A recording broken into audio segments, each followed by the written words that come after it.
She slid open the drawer, and it all came rushing back. The perfect husband. The fall. The constant care. It was all a lie. A lie to hide a truth so monstrous the amnesia had been a mercy. Subscribe so you don't miss out on new and exciting stories. Sophia woke to silk. The sensation arrived before thought, before memory, before panic. Cool fabric sliding against her skin like water made solid. Her fingers contracted reflexively, searching for something to anchor her dissolving consciousness. The sheets beneath her palms were impossibly smooth, expensive in a way that bypassed logic and spoke directly to nerves. Somewhere beyond the cotton fog suffocating her thoughts, a crystal vase caught fractured light, scattering rainbow shards across walls she didn't recognize. The room assembled itself in fragments, high ceilings that stretched into shadow, heavy curtains the color of old gold, their fabric so dense they murdered sunlight before it could reach her.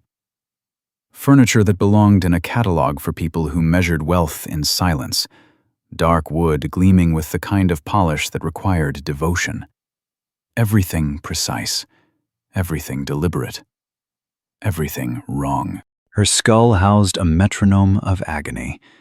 Each pulse sent shockwaves through her occipital bone, a physical reminder that something catastrophic had occurred. Sophia pressed trembling fingers to her temples, applying pressure that did nothing to silence the screaming in her head. The pain was almost welcome. Proof she existed, proof this wasn't another layer of nightmare. But when she tried to grasp what came before the pain, before the silk, before this immaculate cell, her mind hit a wall so smooth it might as well have been glass. Nothing. Not darkness or blur, or the comforting haze of a forgotten dream. Actual nothing. A void where years should have lived. Her analytical mind, she could feel it there, humming beneath the static, launched into desperate calculation mode, searching for any data point, any fragment to build reality from. Birth date, social security number, the periodic table. She could recite them. But ask her where she'd been yesterday, who she'd spoken to last week, why she was here, and the machinery of memory simply stopped, gears grinding against absence. The terror arrived slowly, like ink diffusing through water. Not the sharp spike of sudden fright, but something worse. The creeping realization that she'd been robbed of herself. Her breathing accelerated. Hyperventilation threatened. She forced herself to slow the intake, counting backwards from 10 in Russian, then English, then French, grasping at any cognitive structure that might prevent complete dissolution. The door opened with a whisper of expensive hinges. He entered like he'd been waiting for her to reach exactly this level of consciousness, not too deep in shock, not yet fully aware. Tall, with the kind of frame that suggested he'd been athletic once but had let gym memberships lapse in favor of libraries. His cashmere sweater was the color of fog, perfectly fitted in a way that required either excellent taste or an attentive spouse. Dark hair showed premature silver at the temples.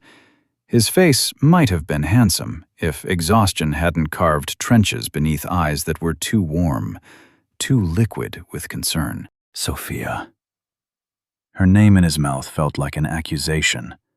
She stared at him, this stranger wearing familiarity like a costume, and her throat closed around words that refused to form. He approached with movements calculated for gentleness, sitting on the edge of the bed, her bed, apparently, and reaching for her hand. His fingers were warm, slightly calloused at the tips, a scholar's hands. She let him take her palm, but kept her muscles rigid, every instinct screaming warnings her conscious mind couldn't decode. "It's Daniel," he said, voice a baritone engineered for reassurance. "Your husband. I know you don't remember right now, but that's going to be temporary. The doctors promised." His thumb traced circles on her wrist over the crescent-shaped birthmark she'd had since childhood. He knew about the birthmark. That detail landed like a stone in still water, sending ripples of confusion through her defensive certainty. Sophia's voice emerged as gravel scraping concrete. "What happened?" Daniel's expression performed sorrow so perfectly, it bypassed skepticism and went straight for her guilt. 3 days ago, you were coming down the stairs, the main staircase. You were in a hurry to get something from your studio, and you fell. He paused, giving her time to search for the memory he was describing. She found nothing. Hit your head on the landing. The doctor said you're lucky. No fractures, no hemorrhaging. Just this. Partial amnesia affecting your recent past. The story arrived pre-packaged, shrink-wrapped in medical terminology, and delivered with the confidence of someone who'd rehearsed it. Sophia's analytical apparatus kicked into higher gear despite the fog of pain. She pulled her hand back slowly, watching his face for micro-expressions. How recent? About 3 years. Daniel stood, moving to a side table where a silver tray held a teapot and delicate porcelain cups. Everything before that should be intact. Your childhood, your education, your work. He glanced back at her. Do you remember being an architect? She did. The knowledge sat solid in her mind. Blueprints and load-bearing calculations, the satisfaction of solving spatial problems. Yes. Good. That's very good. He poured tea with the precision of ritual. What you've lost is us. Our marriage, this house you designed, the last few years of our life together. The teacup trembled infinitesimally as he handed it to her. The doctor said your brain is protecting you from trauma, that memories will return gradually as you heal. Sophia accepted the cup, but didn't drink. Earl Grey, the steam-carrying bergamot notes that should have been comforting, but instead felt like olfactory manipulation. She watched Daniel over the rim, cataloging details. The way he kept his body angled toward her, never blocking her view of the door. How his smile didn't reach his eyes, which carried the kind of exhaustion that came from weeks, not days. The gold band on his left ring finger that matched the one suddenly heavy on her own hand. What else have I forgotten? The question emerged sharper than intended. Daniel settled into a chair upholstered in charcoal linen, maintaining careful distance. We met at a symposium in Chicago. You were presenting a paper on sustainable urban architecture. I'm a professor, history of architecture. We spent 6 hours in the hotel bar debating whether modernism killed beauty or perfected it. His voice carried warmth, but the words felt scripted, polished smooth by repetition. You said I was insufferably romantic. I said you were magnificently cold. We got married 14 months later. The narrative was plausible, more than plausible. It aligned perfectly with the fragments of personality she could still access. But plausibility wasn't proof. It was performance. Sophia set the untouched tea on the nightstand, using the movement to scan the room more thoroughly. There. The windows. Floor-to-ceiling glass offering a view of evergreen forest rendered monochrome by morning mist. Beautiful. Expensive, and completely sealed. She could see the frame construction now, the way the panes were set into the wall itself, rather than hung in openable frames. Not a single handle, no hinges, no mechanism for ventilation. Climate control must be central, efficient, permanent.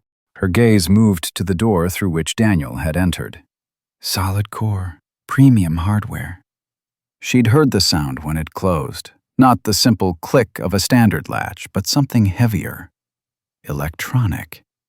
The kind of lock that required intention, not just a twist of the wrist.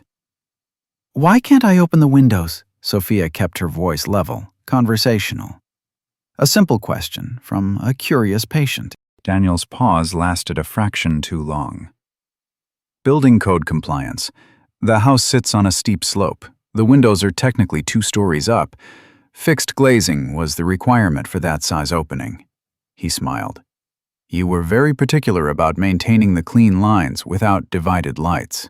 The answer came too quickly, too perfectly technical. And it was probably true, which made it perfect camouflage for a more deliberate choice. Sophia filed this away in the growing dossier her subconscious was compiling. I'd like to walk around, she said. See the house. Maybe it will help me remember. Something flickered across Daniel's face. Calculation disguised as concern. The doctor was very clear. You need to rest for at least another week. No stairs, minimal exertion. Your brain is still healing, and physical stress could cause setbacks. Walking isn't stress. Walking when you have a traumatic brain injury absolutely is. His voice remained gentle, but acquired an edge of finality. I know this is frustrating, but I almost lost you. I'm not going to risk your recovery because you're impatient. The rebuke was wrapped in such obvious love and fear that arguing would make her seem unreasonable, demanding, ungrateful. Sophia recognized the manipulation even as she felt its effectiveness. She was being gaslit with genuine-seeming devotion. I need to use the bathroom. Daniel stood immediately. Let me help you. I can walk 10 feet by myself. Sophia, please. He was already moving toward her, hands outstretched. 3 days ago, you couldn't stand without vomiting. Just let me.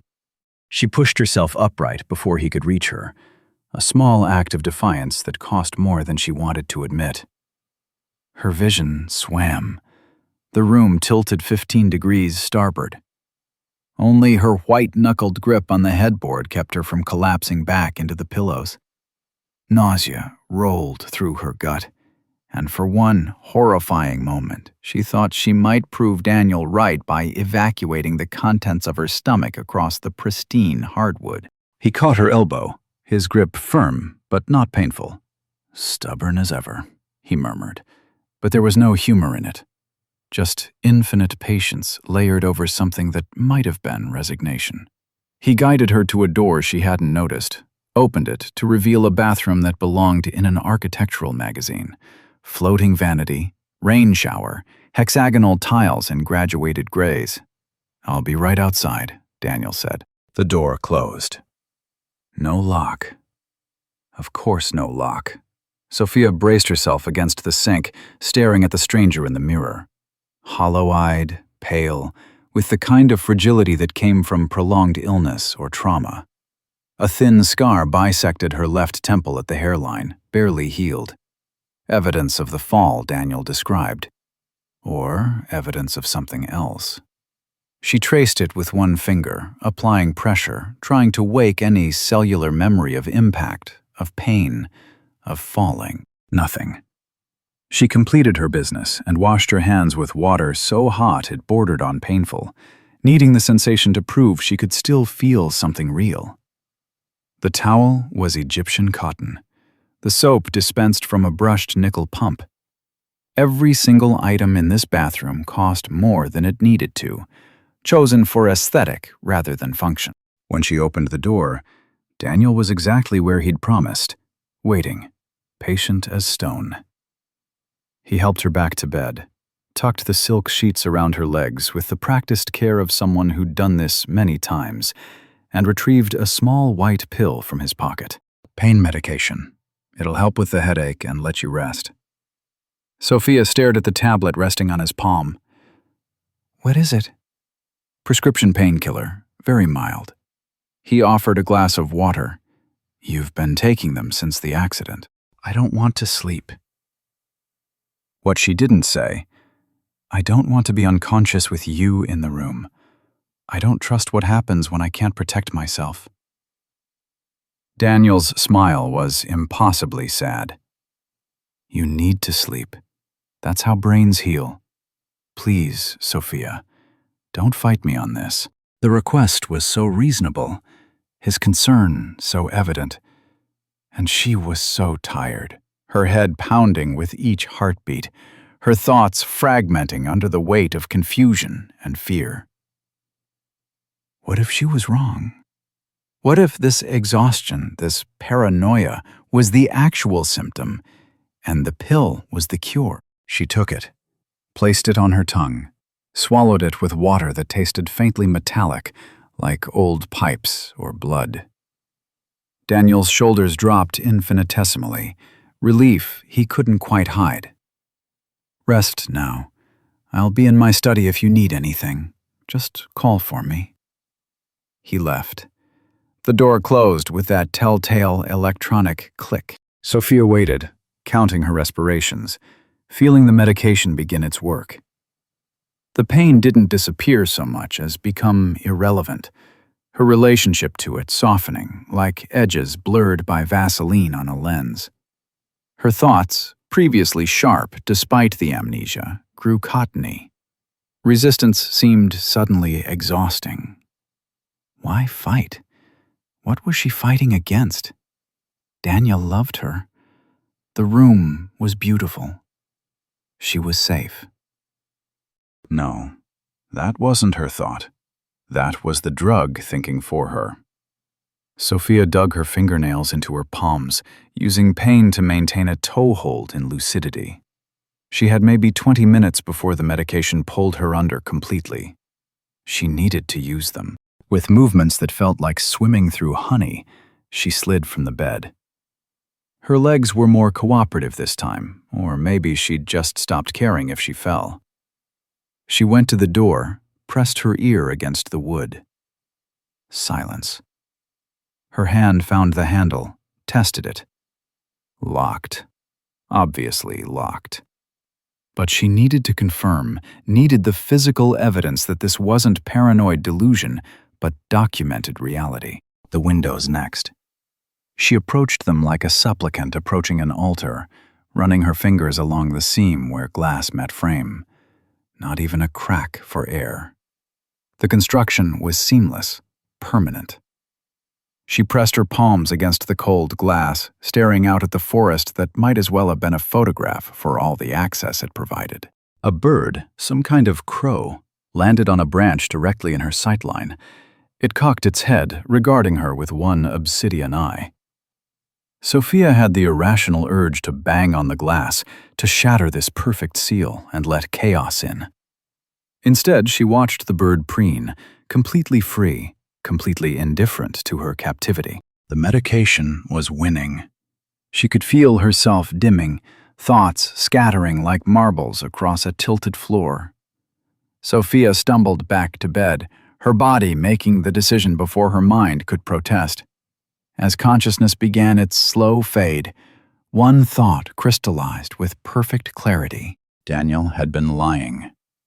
About something, about everything she couldn't yet determine, but his performance was too perfect, his answers too prepared. The room was too carefully constructed for control. And she, with her missing years and conveniently erased memory, was the perfect victim, unable to contradict his version of reality because she had no version of her own. She was trapped. Not by amnesia, not by injury, by him. The silk sheets accepted her body like a lover's embrace. Her eyes closed, despite desperate attempts to keep them open. The last thing Sophia registered before the medication dragged her into darkness was the sound of footsteps in the hallway, measured, patient, waiting for her to surrender. She dreamed of falling, but in the dream she wasn't coming down. She was being pushed. The marble windowsill was cool beneath Sophia's palm. She'd been sitting here for hours, or minutes, time had lost coherence, watching the forest sway in wind she couldn't hear through sealed glass. Her fingers traced the stone's polished surface in absent patterns, searching for some anchor point in the smooth nothingness of her existence. The cold hit without warning, not the mild chill of stone, but brutal metallic ice. Her hand gripped a car door handle in driving rain, water sluicing over her knuckles, the metal so cold it burned. The sensation was total, visceral, real in a way nothing in this pristine room had been. Sophia could hear rain hammering sheet metal, could smell ozone and wet asphalt, could feel desperate urgency flooding her veins like adrenaline. Then it vanished. Her hand was on the windowsill again. Dry. Warm. The forest swayed in silence. Sophia's breathing came in ragged gasps, her heart attempting escape through her ribs. She yanked her hand away from the marble as though it had bitten her, cradling it against her chest. The phantom cold lingered on her skin, impossible to shake. This wasn't memory. Memory arrived with context, with narrative structure. This was sensory ambush, her nervous system receiving signals from a reality her conscious mind couldn't access. The void in her head had been violated by something sharp and true, and the intrusion terrified her more than the emptiness ever had. Her body's rebellion was immediate and merciless. Nausea surged from her gut to her throat in a scalding wave.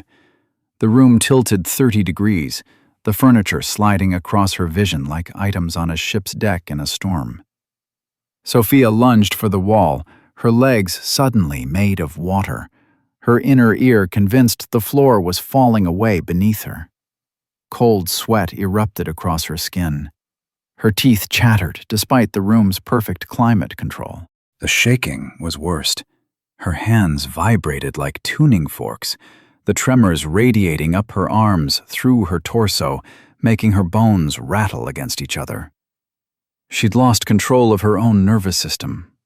The weakness was absolute, humiliating. She managed to slide down the wall into a sitting position before her legs gave out completely. This was how Daniel found her. He must have heard the thud of her collapse. The door opened. She hadn't even heard his approach, and he was kneeling beside her, his face arranged in expressions of concern she was beginning to recognize as performance. His hands were gentle as they checked her pulse, tilted her chin up to examine her pupils. "What happened?" His voice carried professional calm with an undercurrent of something else. Satisfaction, perhaps. Or vindication. Sophia's teeth chattered too hard for immediate speech. Daniel disappeared into the bathroom, returned with a glass of water and the inevitable white pill on his palm. She stared at it with hatred and need warring in her chest. "Please, Sophia, you're having a panic attack. This will help." She took it, placed the tablet on her tongue, the bitter taste exploding before she could swallow. The water was room temperature, sliding down her throat like defeat made liquid. Daniel remained beside her, one hand on her shoulder, the weight of it both comfort and restraint. The medication worked with pharmaceutical efficiency. Within minutes, the shaking subsided to occasional tremors. Her heartbeat downshifted from sprint to jog. The nausea retreated to a manageable simmer. But the chemical calm came with a price. Her thoughts grew thick, syrupy, harder to grab and hold. "Better?" Daniel helped her stand, guided her to the bed. She allowed it, loathing herself. He waited until she was settled against the pillows before asking again. What triggered this? Sophia tried to order her thoughts through the medication fog. Telling him risked something, but silence might risk more. She needed to test his reactions, catalog his responses. "I had a sensation. Cold metal. Rain. Like I was somewhere else for a second." Daniel's expression cycled through concern, to understanding, to something resembling pity. He pulled the chair closer, elbows on knees, his professor's posture. "That's actually encouraging." "Encouraging?" Her voice came out smaller than intended. "It means your brain is trying to heal.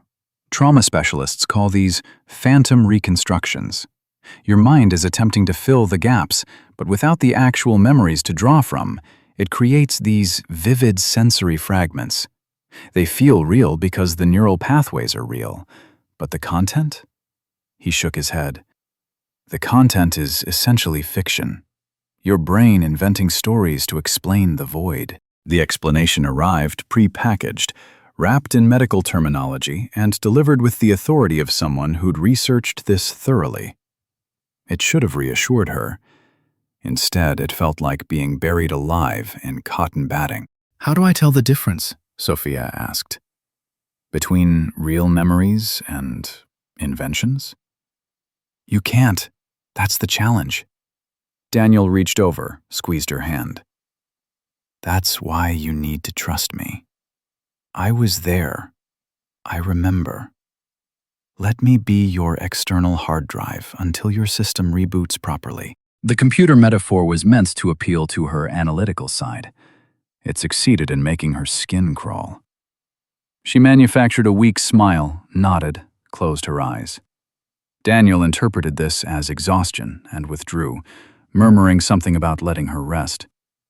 The door closed, the lock engaged. Sophia kept her eyes shut, counting her breaths, waiting for the medication to drag her under. But this time she fought it, digging her nails into her palms, using pain to maintain a toehold in consciousness. She had maybe 20 minutes before the drug won completely. The cold metal had been real. Not Daniel real, not explained away real, but cellular memory real. Her body remembered, even if her mind didn't. And Daniel's eagerness to dismiss it, to pathologize it, to wrap it in scientific language and bury it, that eagerness was its own kind of proof. Days passed. Sophia lost count. The house existed in perpetual twilight, the sealed windows admitting gray light that never changed intensity. Daniel brought meals on porcelain plates. She ate mechanically, tasting nothing. He read to her from leather-bound books, poetry mostly, safe and meaningless. She pretended to listen, her mind elsewhere. She was touching the tassel on a throw pillow when the second vision struck. Her hands, but not her current hands, her past hands, gripped a wooden box. The detail was extraordinary. Dark wood, walnut or mahogany, its surface covered in intricate carving. Vines and flowers wound in complex patterns, the kind of craftsmanship that required days of patient work. She could feel every groove under her fingertips, every smooth curve and sharp corner. The vision carried no panic this time. Instead, it pulsed with significance, with importance beyond reason. This box mattered. This box was the center of something essential. She needed to find it, or protect it, or open it. The imperative was absolute, even if its nature remained unclear. Sophia's eyes snapped open. She was still in her prison, still surrounded by designer furniture and expensive nothingness. But now, she had something. A concrete image. A quest object in the video game of her fractured mind. This time, she said nothing to Daniel. When he asked during dinner, some kind of fish, perfectly cooked, utterly bland, if she was having more episodes, she smiled and lied. Said she'd been sleeping better, thanked him for his patience, watched his shoulders relax infinitesimally. Her silence was strategy. These fragments were the only territory he couldn't patrol, the only space where his control had gaps. Every vision she shared was ammunition she handed him, a piece of her inner landscape he could map and manipulate. The wooden box was hers, her secret, her private investigation. She began performing submission with the discipline of an actress in a one-woman show, took her pills without protest, nodded at his explanations, smiled weakly when he spoke of her progress. And inside, behind the mask of compliant patient, her analytical mind cataloged and cross-referenced, building a database of anomalies. The morning Daniel arrived with the leather portfolio, Sophia was prepared. He'd timed it carefully, after her morning medication, but before it fully kicked in, when she was pliable but still functional. The documents he spread across the bedside table were dense with text, official stamps in corners, signature lines highlighted in yellow. "Just some paperwork," he said, his tone aggressively casual. "Administrative things. While you're recovering, I need proper authorization to handle our accounts, pay for your treatment, keep things running smoothly. He handed her a pen. Mont Blanc, heavy in her hand. The weight of more than ink. Sophia stared at the papers, her drug-slowed brain struggling through the legalese. Can I read them first? Of course. Take your time. But his posture suggested otherwise. He remained standing, pen extended, waiting. I'm tired, she said, not entirely a lie. Can I look at them after I rest? Something flashed across his face. Irritation suppressed so quickly she almost missed it. Absolutely. We'll deal with it later. No rush. His smile was meant to be reassuring. It looked painted on. He left. She waited until his footsteps faded before reaching for the documents. The medication made reading difficult, words swimming and doubling.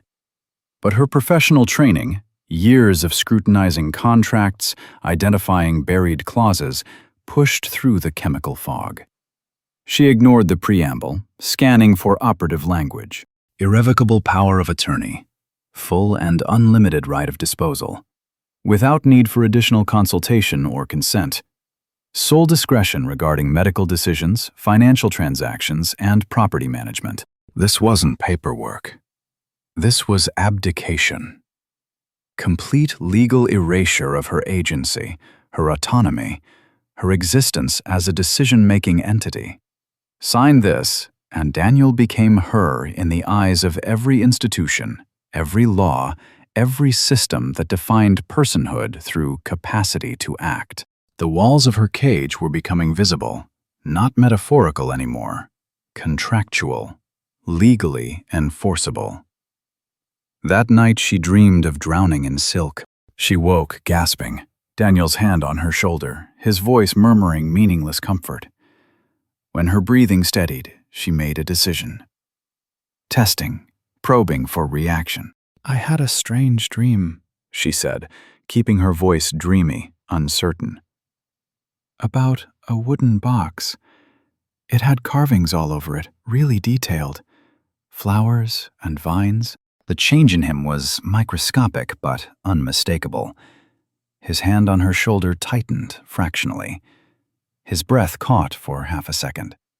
His eyes, warm, concerned, loving, went flat and cold before warmth flooded back in. Another phantom, he said gently, too gently. Your brain is still creating these false images. It's better not to dwell on them, Sophia. They're not helping your recovery. In fact, fixating on them can slow the healing process. His dismissal was swift, thorough, textbook perfect, which proved everything.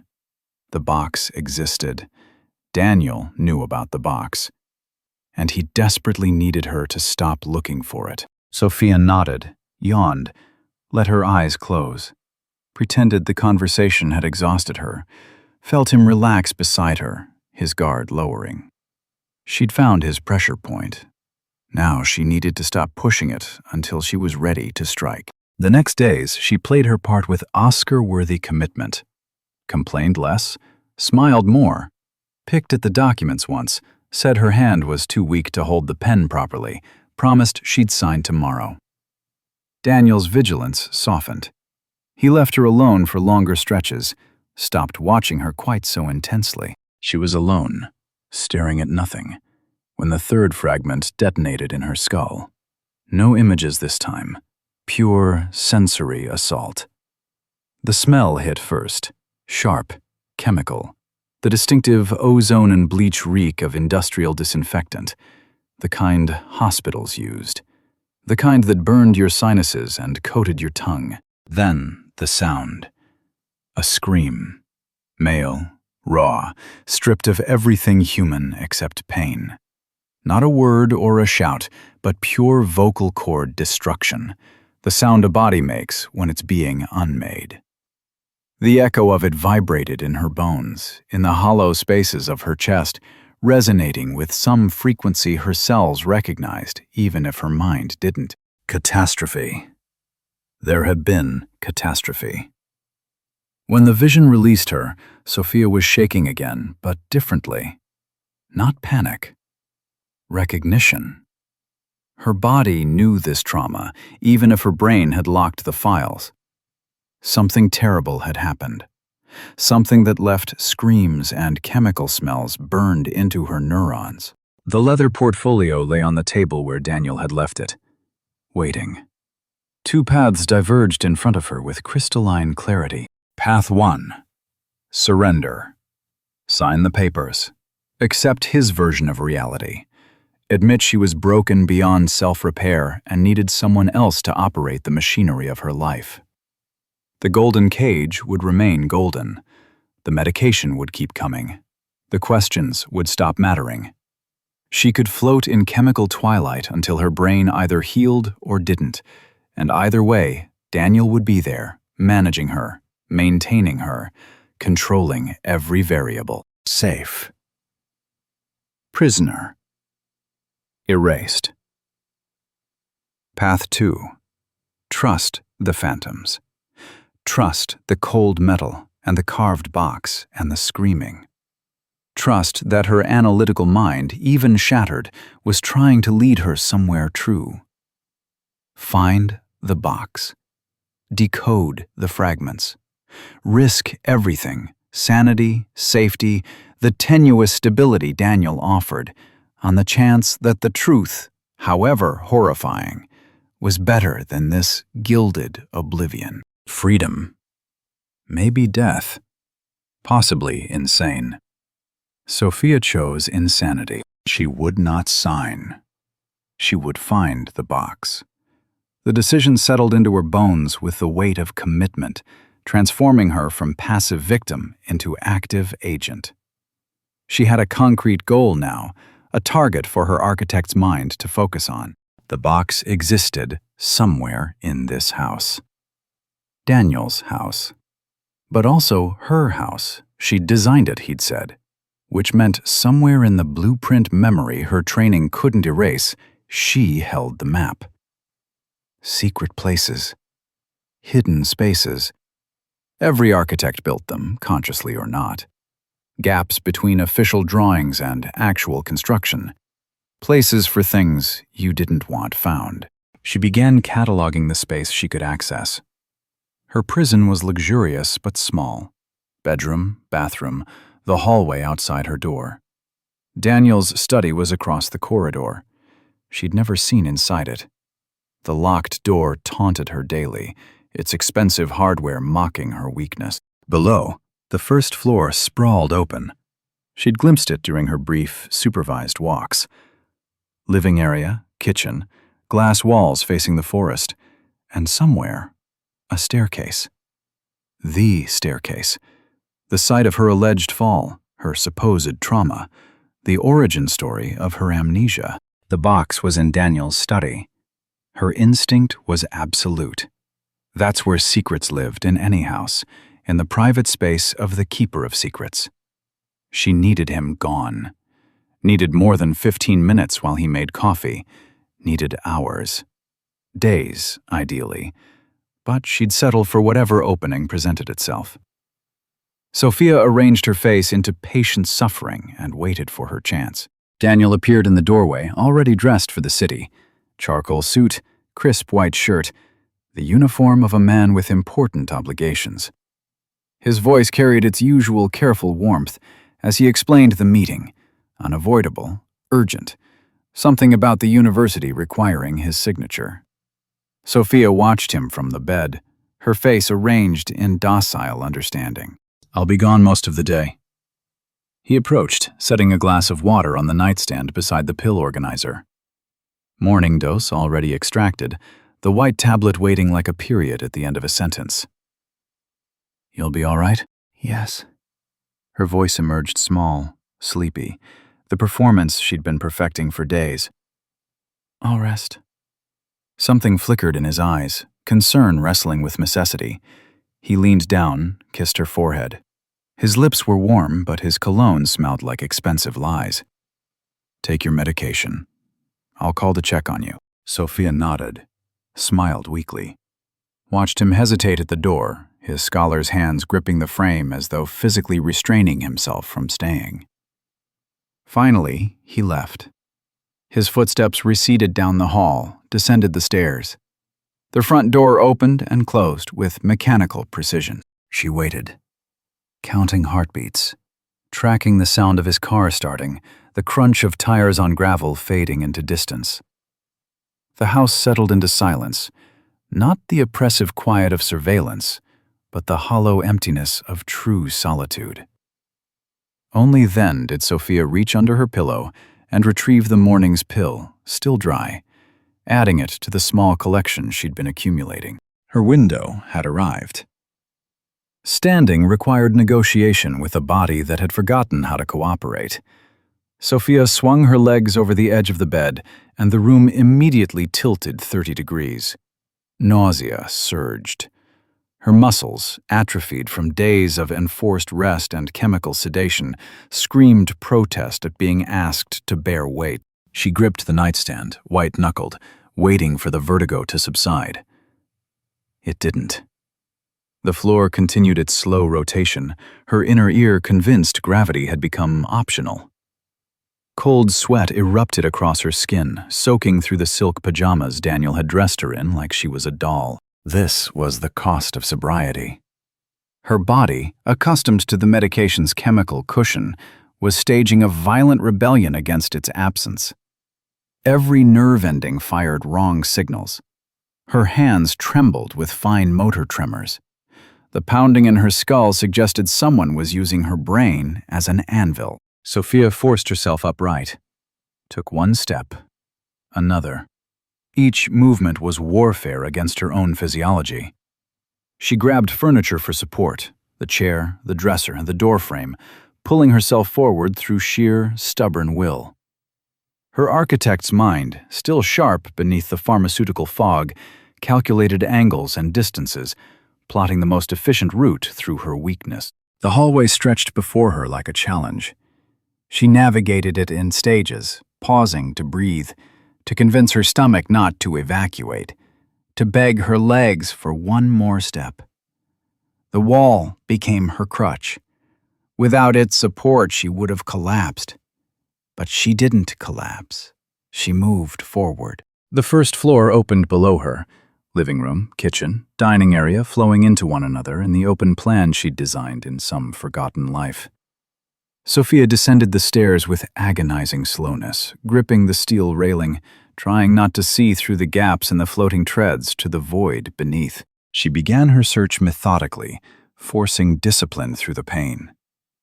Living room first. Her fingers traced book spines on the minimalist shelving, architecture texts, history volumes, novels in leather bindings.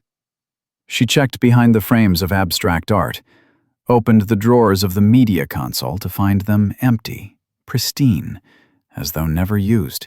The kitchen yielded nothing but designer appliances and precisely organized cabinets. Plates stacked in graduated sizes, glasses arranged by height. Everything sterile, everything perfect. No junk drawer full of batteries and takeout menus. No stack of mail. No photographs held by magnets. No evidence of actual human habitation. This wasn't a home. It was a stage set. Sophia moved to the dining area, checking the sideboard, the credenza. More emptiness disguised as minimalism. Each failure to find anything personal, anything real, confirmed her suspicions while simultaneously making her feel unmoored. If there was no evidence of life here, had she ever truly lived here? The ground floor exhausted, she returned to the stairs, ascended again, each step a negotiation with agony. The second floor hallway awaited, and at its end, the door she'd been building toward. Daniel's study. The room she'd never been permitted to enter. The door was solid oak, expensive, heavy. Brass hardware gleamed in the diffuse light. Sophia gripped the handle, turned. Locked. Of course, locked. She'd expected as much. But expectation didn't soften the blow of confirmation. Her fingers traced the mechanism, A quality deadbolt, keyed from both sides. The kind of lock that made a statement. What's behind this door is none of your concern. Time was bleeding away. Daniel could return early, could have forgotten something, could call and, hearing no answer, panic and come racing home. Sophia's window was finite and shrinking. Her gaze swept the hallway, landing on a console table holding a bronze letter opener, heavy, ornamental, with a sharp triangular blade. Not ideal. But tools chose themselves in desperate moments. She wedged the blade into the gap between door and frame, angling for the latch. Applied pressure. The bronze flexed, but didn't break. Sophia threw her weight against it, ignoring the way her arms shook, the way her vision swam. The wood groaned. Something inside the mechanism cracked. The sound was explosive in the silence, a gunshot report of splintering wood. Sophia froze, heart hammering, certain the noise would somehow summon Daniel despite the miles between them. But the house remained still, empty, indifferent to her violation. She pushed harder. The door frame surrendered with a shriek of tearing wood, and the deadbolt housing ripped free. The door swung inward. Daniel's study breathed different air, denser, older. The smell of leather and paper and expensive coffee gone cold. It was a museum to order, books alphabetized and aligned, desk surface gleaming and empty. No dust, no chaos, no sign of actual work being done. Sophia stumbled inside, her body protesting every movement. The desk called to her like a lodestone. She yanked open the first drawer. Pens in a tray, paper clips in a box. Everything organized to neurotic precision. Second drawer, file folders, labeled in Daniel's meticulous handwriting. Third drawer, empty. The fourth drawer wouldn't open, locked separately, a smaller mechanism. Sophia's hands were shaking so badly she could barely grip the letter opener. Panic was creeping in at the edges, whispering that she'd broken into his sanctum for nothing, that the box existed only in her fractured mind. She forced herself to breathe, to think, to observe. Her gaze traveled across the desk's surface, the sides, the carved legs. There, on the right panel near the floor. The grain of the wood didn't quite match. The color was infinitesimally different, as though this piece had been replaced or refinished separately from the rest. Sophia dropped to her knees, ignoring her body's howl of complaint. Her fingertips explored the panel, finding what her eyes had detected. A hairline seam, invisible unless you were searching. She pressed. Nothing. Pressed harder. The panel shifted microscopically. She ran her fingers along the edge, found a tiny indentation. Pushed. The panel slid sideways on silent runners, revealing a cavity in the desk's interior. Black velvet lined the space, and resting on it, exactly as it had appeared in her visions, was the carved wooden box. Sophia's breath caught. Her hands reached in, closed around the object. The wood was warm from its hiding place, the carved vines and flowers familiar under her fingertips as her own heartbeat. This was real. This existed. She hadn't fabricated it from trauma and medication. Triumph flooded through her, electric and validating. She'd been right. Daniel had been hiding something.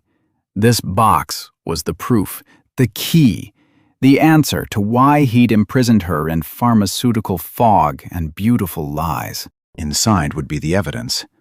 Documents proving fraud, love letters to another woman, medical records he'd falsified, something concrete and comprehensible that would explain his monstrous behavior and justify her suspicions. Something that would make the world make sense again. The box was secured with a small brass padlock, delicate but effective. Sophia scanned the desk, found a drawer of supplies, paper clips. She grabbed one, straightened it with trembling fingers. inserted the wire into the tiny keyhole. Her hands shook violently. Sweat dripped into her eyes. The headache had escalated to migraine territory, visual artifacts blooming at the edges of her vision. Every sound in the house, the hum of climate control, the creak of settling wood, became Daniel's footsteps, his key in the lock, his discovery of her betrayal. The improvised pick slipped out. Sophia bit back a sob of frustration, reinserted it, felt for the mechanism. The lock was simple, cheap despite its brass appearance, meant to deter casual curiosity, not determined intrusion. She twisted. Something inside gave. The shackle popped free. Sophia set the lock aside with hands that wouldn't stop shaking. The box sat before her like Pandora's chest, promising answers. She placed her thumbs under the lid, lifted. The interior was lined with faded burgundy velvet, worn thin with age. And resting in the center, alone, was a single object, a small silver locket in the shape of a heart. Tarnished black in places, the chain broken. No papers, no photographs, no smoking gun. Disappointment crashed through her, sharp as broken glass. This was it? This was what Daniel had hidden so carefully, what her subconscious had fixated on? A piece of jewelry? Where was the conspiracy? Where was the proof? Sophia picked up the locket, the metal cold against her palm. It was heavier than it appeared, solid silver, quality craftsmanship. The surface was smooth except for tiny initials engraved on the back, too small to read without better light. Her thumb found the seam, pressed. The locket opened. Inside were two photographs, faded and small. One showed a little girl with dark curly hair and enormous gray-blue eyes, laughing at something beyond the camera's frame. The other... The world exploded. Rain. Torrential, violent, turning the world into a watercolor running off its canvas. Sophia stood beside a car, her hands gripping the cold metal of the door handle so tightly her knuckles screamed. Water streamed down her face, rain or tears or both, impossible to distinguish. She was screaming. The sound came from somewhere primal, somewhere before language, pure animal agony given voice. Her lungs burned, her throat shredded. The scream went on and on. Behind her, visible in the car's interior light, the back seat. A child's car seat. Empty. The straps hanging loose, the buckle undone. The memory came with full sensory detail. The smell of ozone and wet asphalt. The sensation of cold rain soaking through her clothes. The taste of salt and rain and bile. The knowledge, absolute and destroying, that she had lost something irreplaceable.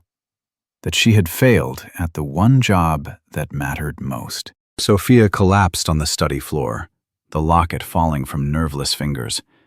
Her carefully constructed theory, Daniel as villain, herself as victim of his conspiracy, shattered like cheap glass. There was no conspiracy, no fraud, no secret lover or stolen assets. There was only grief. Her grief, her loss, her child. A child whose face she'd seen in the photograph but whose name her conscious mind still couldn't access. The amnesia hadn't protected her from Daniel's manipulation. It had protected her from a truth so devastating. Her brain had chosen erasure over endurance. She'd built an enemy from the man trying to save her, because fighting an external threat was survivable. This drowning ocean of loss was not. Sobs racked her body, each one tearing something loose inside her chest. She doubled over on the hardwood floor, arms wrapped around her middle, trying to hold herself together as she flew apart. The locket lay beside her, its silver heart reflecting nothing. And in the terrible cacophony of her weeping, another sound penetrated, distant, but distinct. A key turning in a lock, the front door opening, footsteps on the polished concrete of the entryway. Daniel had come home. Sophia knelt on the study floor, the silver locket burning in her palm like evidence of a crime she'd committed against herself. The photograph of the laughing child with curly dark hair was seared into her retinas. Rain, empty car seat, her own screaming. The memory loop wouldn't stop, each repetition stripping away another layer of the reality she'd constructed. Daniel filled the doorway. His gaze traveled in slow motion. Broken doorframe, violated desk, hidden compartment exposed like a wound. Finally, inevitably, to Sophia and the carved box she'd hunted through his lies to find. His face cycled through expressions too quickly to parse. Shock, resignation, something that looked like relief. Time crystallized. Sophia waited for rage, for accusations, for violence. She was caught. Her conspiracy theory lay shattered around her like the wooden fragments of the box's broken lock. She'd invaded his sanctuary, destroyed his property, and discovered not his villainy, but her own unbearable truth. He said nothing. The silence expanded until it became a physical presence, pressing against her eardrums. Daniel entered the room with the careful movements of someone approaching a wounded animal. His shoulders dropped, the military posture he'd maintained for weeks collapsing like a puppet with cut strings. The mask of controlled concern he'd worn since she'd woken, the one she'd dissected as manipulation, slid away. Beneath it was devastation. Not the face of a captor discovered, not anger or vindication. Pure, unfiltered exhaustion. Grief carved so deep into his features it had become part of his bone structure. He looked decades older in the doorway's shadows, a man who'd lost everything and was watching his last desperate gambit crumble. Sophia's breath caught. This wasn't the expression of someone who'd won. This was defeat. I didn't want you to remember. His voice cracked on the first syllable. He cleared his throat, tried again. I couldn't let you go through it again. I couldn't. The words landed like blows. Not denial. Not excuses. Admission wrapped in the language of protection. He'd lied. He'd manipulated. He'd imprisoned her. And in his mind, these were acts of salvation. His victory had been keeping her in ignorance. Now she'd torn down his careful architecture of deceit, and he was watching her prepare to face the pain he'd been shielding her from. Sophia's hands trembled. The locket slipped from her fingers, hitting the hardwood with a small, final sound. The staircase. Her voice was barely audible. I didn't fall. No. Daniel moved closer, each step measured. You didn't fall. There was no accident, Sophia. That was the first lie. The simplest one. He sank into his desk chair as though his legs could no longer support him. When the doctors said you had amnesia, I panicked. I didn't know what to tell you. What would keep you safe? Safe from what? From yourself. The words came out raw. From the truth. From... He gestured helplessly at the locket on the floor between them. From Lily. Lily. The name detonated in Sophia's skull. Not a stranger. Not an abstract concept. Her daughter. Her baby. The child with gray-blue eyes and that impossible smile. Lily. 5 years old. Gone. Daniel watched her face, witnessing the detonation. After we lost her, after the accident, you... He stopped. Started again. You couldn't survive it, Sophia. The guilt. You blamed yourself. For 1 second of distraction, one moment when you weren't watching closely enough, you told me you were poison, that you'd killed our daughter through your negligence. The rain memory intensified. Sophia could smell the ozone, taste the salt of tears mixed with storm water. She'd been screaming Lily's name, screaming until her vocal cords shredded. 3 months after the funeral, I found you in our bathroom. Daniel's voice had gone flat, reciting facts to keep from drowning in them. You'd taken every pill in the medicine cabinet, left me a note apologizing for being a failure as a mother, as a wife, as a human being. Said the world would be better without you poisoning it. Sophia's vision narrowed to a tunnel. The edges of reality grew soft and dark. The hospital saved you, pumped your stomach. But when you woke up, Daniel's hands clenched on his knees.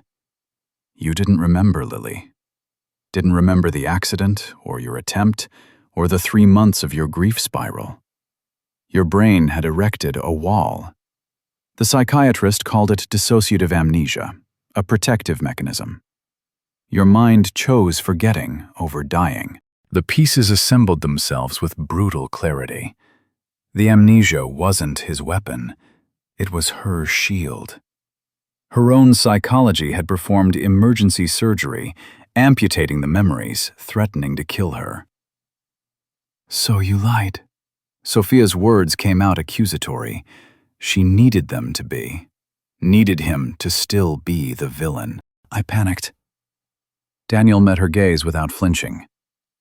You woke up not remembering our daughter existed, not remembering you'd tried to end your life. The doctors said the memories might return gradually, might never return. They wanted to put you in a psychiatric facility immediately, but His voice broke. I couldn't do it. Couldn't lock you away. So I brought you home. Told the doctors I'd monitor you, keep you safe. The medication.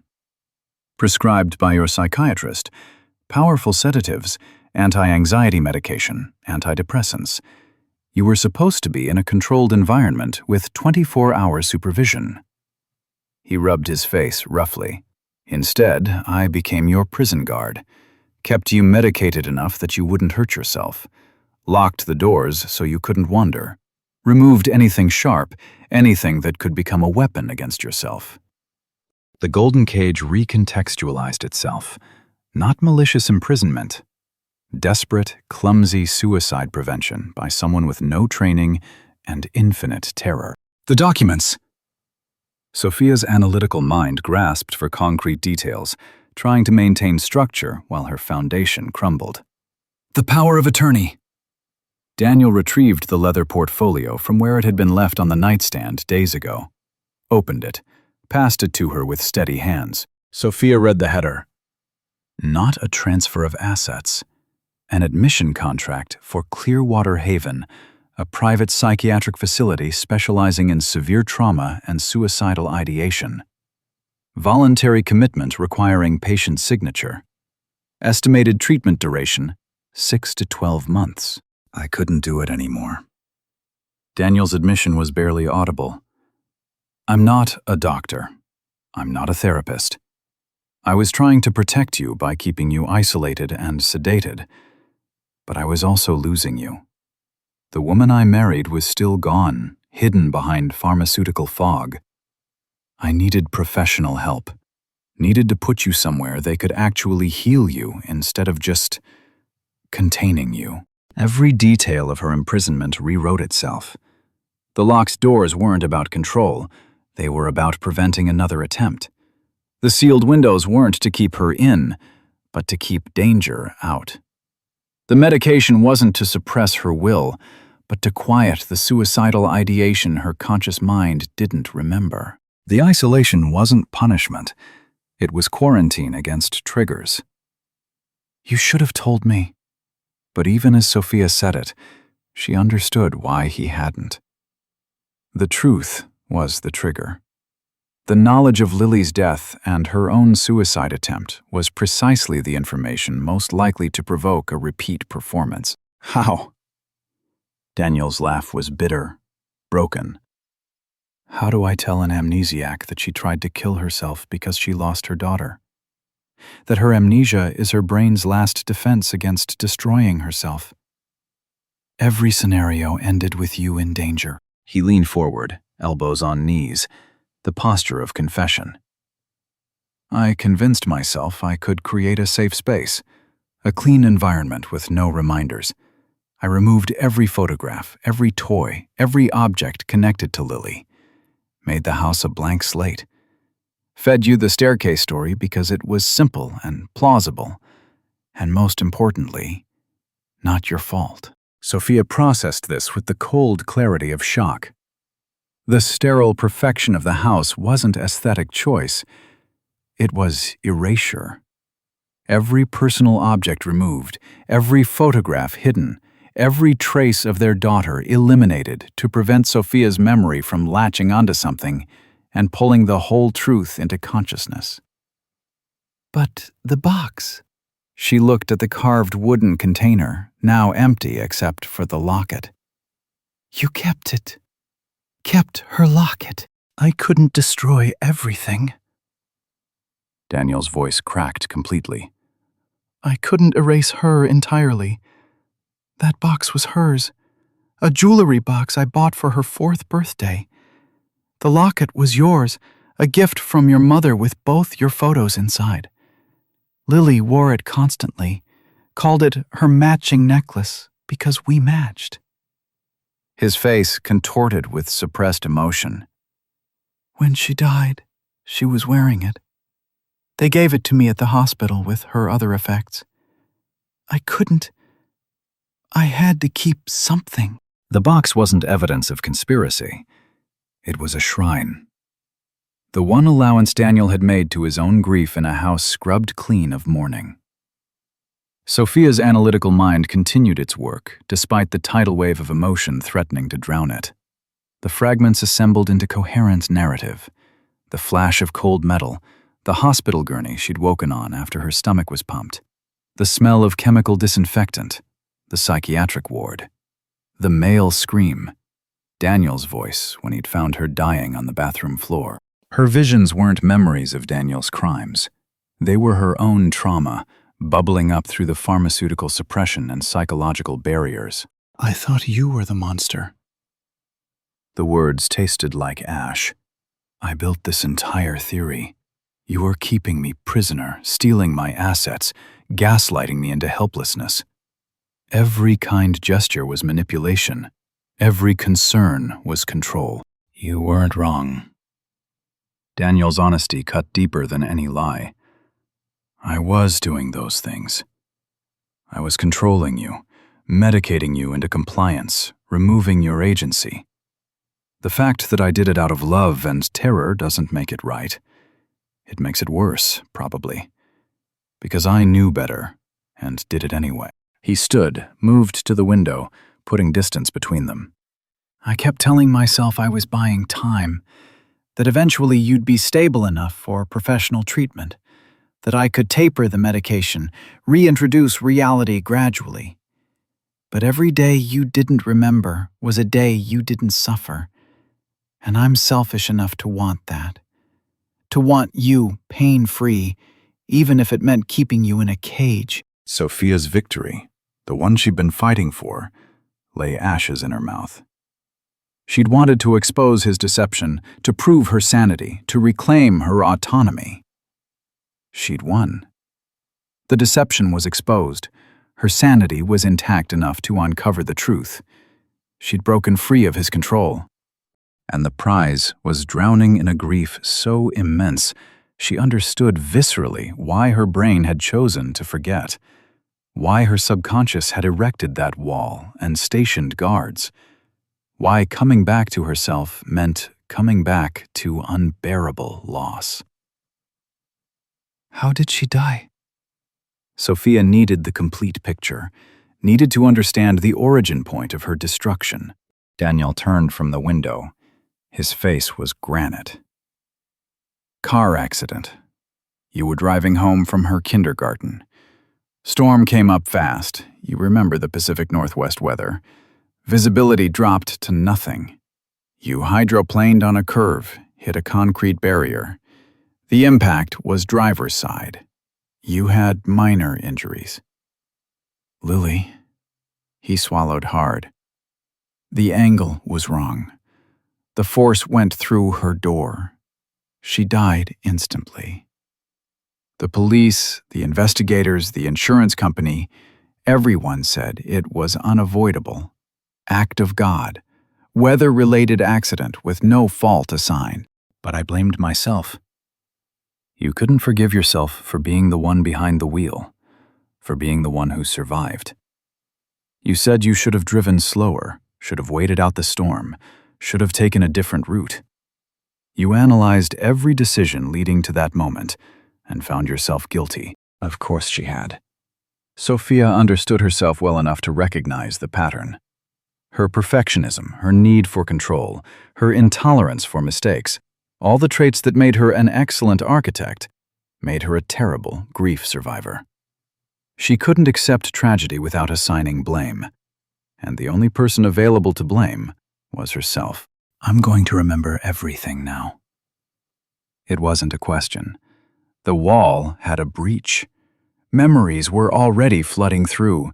Lily's laugh, her questions about everything, the yellow rain boots she'd insisted on wearing even in sunshine. Each memory arrived with attached pain, hooks tearing open old wounds. Probably. Daniel's honesty continued. Now that you've started remembering, the dissociative barrier will likely collapse completely. The psychiatrist warned this might happen, that some trigger would bring it crashing down. So what happens now? The question hung between them, too large for easy answers. Sophia was still on the floor of his violated study, surrounded by evidence of her breaking and entering, holding the truth she'd been hunting. Daniel stood by the window, backlit and exhausted, the architect of her golden cage, and prisoner within it himself. Now you decide. He spoke carefully. I can call Dr. Morrison, the psychiatrist who's been consulting on your case. We can move forward with Clearwater Haven, professional treatment, proper medication management, trauma therapy. Or, he trailed off. Or you can walk out that door. You're not actually a prisoner. You never were, legally. I've been caring for you under emergency guardianship, but you're not incompetent. The amnesia didn't make you incapable of decisions. If you want to leave, I can't stop you. Won't stop you. The offer of freedom should have been triumph. Instead, it felt like standing at the edge of a cliff in darkness, unsure if the next step led to solid ground or emptiness. Sophia pulled herself to standing, using the desk edge for support. Her legs shook but held. She looked at Daniel, really looked, seeing him clearly for the first time since waking. Not her jailer, not her savior. Just a man as broken as she was, who'd made terrible choices from love and desperation. She stopped, started again. I can't process this yet. It's too much. The memories are still fragmentary. I need time to think. Take whatever time you need. Daniel's voice carried infinite patience and equally infinite exhaustion. I'll be downstairs, or I can leave entirely if you want the house to yourself. Stay. The word surprised her, but she didn't want to be alone in this cavernous glass structure with her newly awakened grief. Didn't trust herself with solitude yet. Just give me space.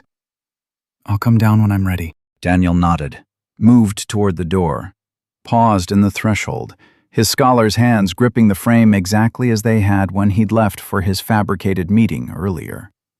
The meeting that had been his attempt to give her peace, and had instead given her the opening to destroy that peace. For what it's worth, he said without turning around. I'm sorry. Not for trying to protect you, but for the way I did it. For not trusting you to be stronger than your pain. for choosing my fear over your agency." He left. His footsteps descended the stairs, fading into the lower level's silence. Sophia stood alone in the wreckage of her investigation. The carved box with its single treasure, the broken lock she'd picked, the violated desk, the damaged doorframe. Evidence of her determination to find truth, whatever the cost. She'd won. She'd escaped the cage, solved the mystery, uncovered the conspiracy, and discovered the only conspiracy was her own mind's desperate attempt at self-preservation. The cage had been constructed by her psychology and maintained by Daniel's misguided love. The monster she'd been hunting lived in her own memories, waiting for her to remember it into existence. Sophia picked up the silver locket from the floor, opened it again. The photograph of Lily laughed at her, frozen in a moment of joy Sophia could now remember. A Saturday at the park, shortly before the rain came. The grief was enormous, oceanic. She understood now why her brain had chosen erasure. Living with this knowledge meant carrying weight that had already crushed her once. Her attempt to end herself hadn't been weakness or madness. It had been triage, a desperate attempt to stop pain too immense to survive. But she was still here, still alive, despite her brain's best efforts to protect her through forgetting. The wall had fallen, the memories had returned, and she was still breathing, still standing, still able to think analytically through emotional devastation. Her jailer had been her last desperate defender. The monster he'd hidden her from had lived in her own memory. And now she had to learn whether surviving the truth was possible, or if her subconscious had been right to build that wall in the first place. Sophia closed the locket, held it against her chest. Let herself cry, not the panicked sobs from earlier, but something deeper. Grief without the shock of discovery. Mourning without the protection of ignorance. Her daughter was dead. She had tried to die with her. Daniel had kept her alive through lies, and now she stood at the beginning of the actual work, learning to live with unbearable truth. The cage was gone. Freedom waited below, and Sophia had no idea which was more terrifying.